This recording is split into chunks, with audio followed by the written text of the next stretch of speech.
Pra mim eu fico com a impressão que eu tive... por um acaso, eu acompanhei o jogo... Boa noite, né, Tainá? Acabei que eu nem sendo deselegante, Boa noite, desculpa. véio. Mas eu acompanhei o jogo exatamente atrás desse lance. Talvez se você eu tava de passar ladinho aqui, e também vi. se você passar aqui, talvez eu apareça ali. Eu tava atrás, exatamente. E pra mim, fiquei na hora com muita sensação de pênalti, porque vi o Murilo dar em bola primeiro e depois o Rafael ir com a mão direto na cabeça dele. Então, eu tava atrás do gol. Na hora, sem ver replay nem nada, eu achei muito pênalti na hora. O árbitro não viu e aí o VAR chamou. Acho que numa decisão correta, porque acho que ali está muito claro para mim que o Rafael soca a cabeça do Murilo. Eu tava exatamente atrás, eu fiquei assim, uma sensação certa na hora lá de que tinha sido pênalti.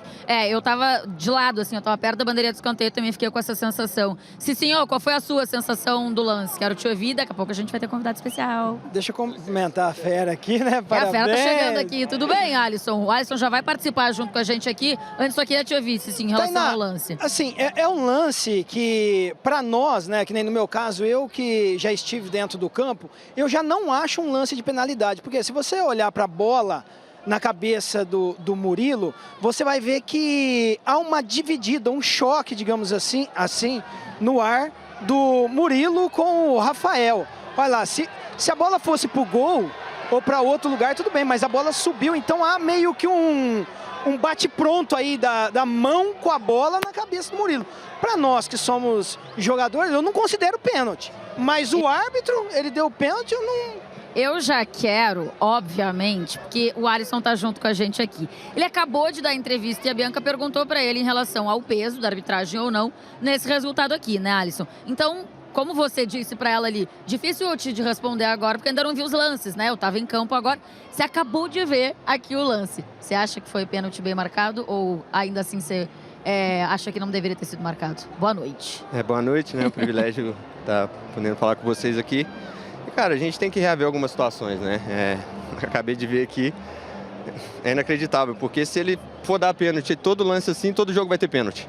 Ou o goleiro ele vai parar de sair do gol porque não pode encostar, né? Então, no caso do Luciano também, pelo que eu pude ver no celular ali, ele, né, encosta na bola, mas pega o Luciano. Então, acaba que eles não têm... Eles dão para um lado e não dão para o outro, então fica difícil, cara. Então acaba estragando o jogo, como foi um clássico, um jogo bonito, um jogo disputado, duas equipes querendo procurar o gol a todo momento.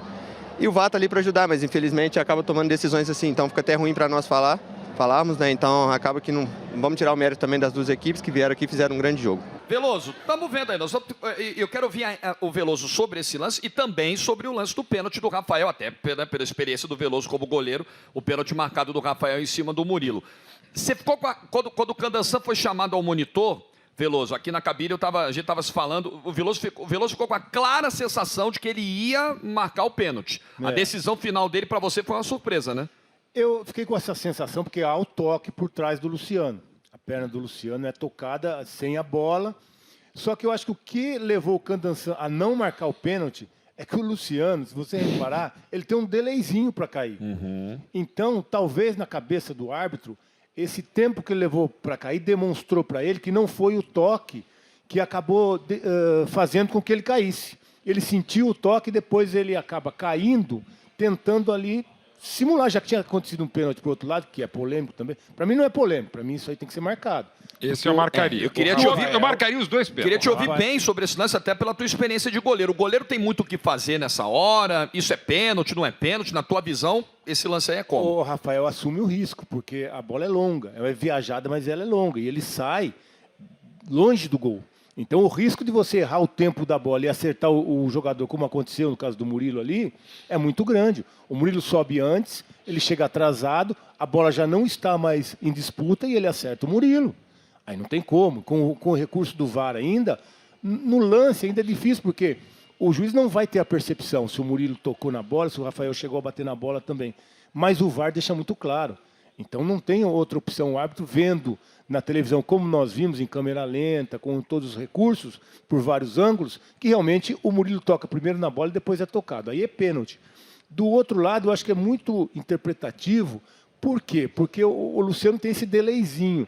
O toque mas aí você tem que pensar numa intensidade.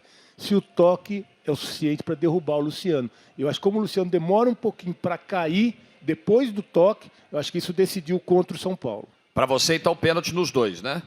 Para mim poderia ter sido marcado, mas o que fez o Candança não marcar o Luciano, ele se joga depois. Então esse delayzinho deve ter feito com que ele optasse por não marcar a penalidade. Eu marcaria os dois, mas eu acho que esse lance é muito mais polêmico que o primeiro. O primeiro é mais pênalti. Mais pênalti. Esse dá para discutir, tem elementos para marcar, tem elementos para não marcar. E tem um detalhe também, é o Luciano, um dos jogadores mais chatos que existem no futebol, que mais reclamam, que mais se atiram, tal. Talvez isso, o conjunto da obra do Luciano tenha também levado a essa interpretação, que eu entendo errada. Eu teria marcado o pênalti. Deixa eu jogar lá para baixo do palco lá que a Tainá está comandando, que eu quero te ouvir, ô VSR, sobre esses dois lances aqui. Você fala várias vezes de... podia ser, podia não ser, e aí o VAR devia chamar, não devia chamar. Exatamente. Então. Eu acho que o grande problema desse lance, e que alô comissões de arbitragem, alô quem cuida disso, esse é o típico lance que você tem que reunir todo mundo e padronizar. Esse é o lance que não é para chamar. Se o cara deu no campo, continua. Se o cara não deu no campo, continua. Porque o VAR, ele não foi criado para dar a chance do árbitro apitar de novo. Ele não foi criado para isso. O VAR não foi criado para ver se a intensidade do toque. O VAR foi criado para corrigir erro claro e absurdo. Esse lance, ele tem que ficar no campo. Se o cara deu, é pênalti. Se o cara não deu, não é pênalti. E eu lembro dos meninos falando... Isso precisa ser padronizado. E eu lembro dos meninos falando durante a transmissão, e eu não sei se a gente tem essa imagem mais aberta, mas vocês falaram durante a transmissão, meninos, do árbitro ter a imagem do lance, né? Perfeito. Ele não estava encoberto. Então, no primeiro replay que ele analisa no VAR, desse lance do Piquerez com o Luciano, é nítido. Ele tá de frente para a jogada sem qualquer obstrução na visão. Eu também concordo com o VSR isso. Se fosse o VAR, eu não teria chamado para revisar. Eu também. Eu não e do primeiro chamado. Lance, sim. No primeiro, sim. Pois no primeiro, eu tô com vocês, não. E aí, tem esse aí também, né? E aí, só para fechar... Na jogada do gol do São Paulo, que fechar, é essa entrada do Rios, VSR, que a gente tem que falar dela também. Deixa eu ver... Do Rios do Pablo Maia. Esse é lance para vermelho. É lance para vermelho. E ficou no amarelo só no campo. É lance para vermelho. E não teve chamada de VAR. É lance para... Olha onde vai o contato, ó. O contato vai na meia. Isso é lance para vermelho. E o VAR deveria chamar. Isso é lance para vermelho. Eu não tinha visto esse lance, porque eu estou atrás do gol, então não vi. Em seguida desse lance é o gol do São Paulo. O Everton bate o tiro de meta, o Rios está ali na fogueira, na pressão do Pablo Maia, depois disso tudo sai o gol. Exatamente, isso é lance para vermelho. O contato ele se dá na meia e depois termina na chuteira. Isso é cartão vermelho. Só para fechar no lance do Luciano, já que eu fui ao VAR, quando eu olhasse, eu daria o pênalti, porque o toque, se você reparar, se a gente puder botar de novo, o toque dá uma abertura na perna do Luciano. Você repara? Sabe quando às vezes tem brincadeira que você está posicionado, alguém vem dar um totozinho que você cai? Olha só, quando ele vai, o toque abre a perna e aí tira, tá vendo? Ela dá uma aberturazinha. Se eu fosse ao VAR, eu daria o pênalti. Mas esse é o típico lance que o VAR não deveria falar. Eu deveria falar, meu amigo, te vira. É um lance que não tem nenhuma certeza.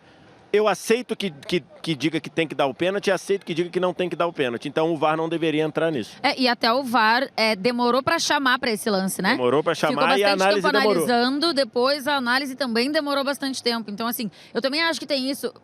Claro que tem lances e lances, tá? Tem lances que você precisa achar a câmera boa para você conseguir ter a melhor visão. Aí é uma coisa. Mas nesse caso, não era isso, né? Nesse caso, ficou muito tempo analisando o lance e depois, para ir chamar... E aí eu acho que quando você fica muito tempo analisando o lance para chamar... Não sei se você deveria chamar. Acho que aí já é um ponto importante. Pela lógica, né, Cicinho? Se o VAR foi criado para corrigir erro claro e óbvio, quando você fica na dúvida se chama ou não, já tá na cara que não é claro, né? E pela primeira vez eu vou concordar com o Mauro Betting. Uma coisa é o árbitro ir ali olhar para você ver como que o histórico do atleta é importante. Se fosse um jogador como o Lucas, que é um jogador que toma pancada e cai somente se for falta, às vezes o juiz pode falar assim, olha, foi intensa, né? Foi com uma intensidade maior, porque o Lucas não é acostumado a cair. Agora, como é no Luciano, olha, a intensidade foi baixa e ele já se jogou. Então, o jogador também. Eu, por exemplo, eu achei menos pênalti esse do Luciano do que do Murilo. Eu não daria nenhum dos dois, mas esse do Luciano eu achei menos pênalti. E achei, para expulsão ali, o Richard Rios deveria, e ali mudaria talvez a história também do jogo. Poderia ser.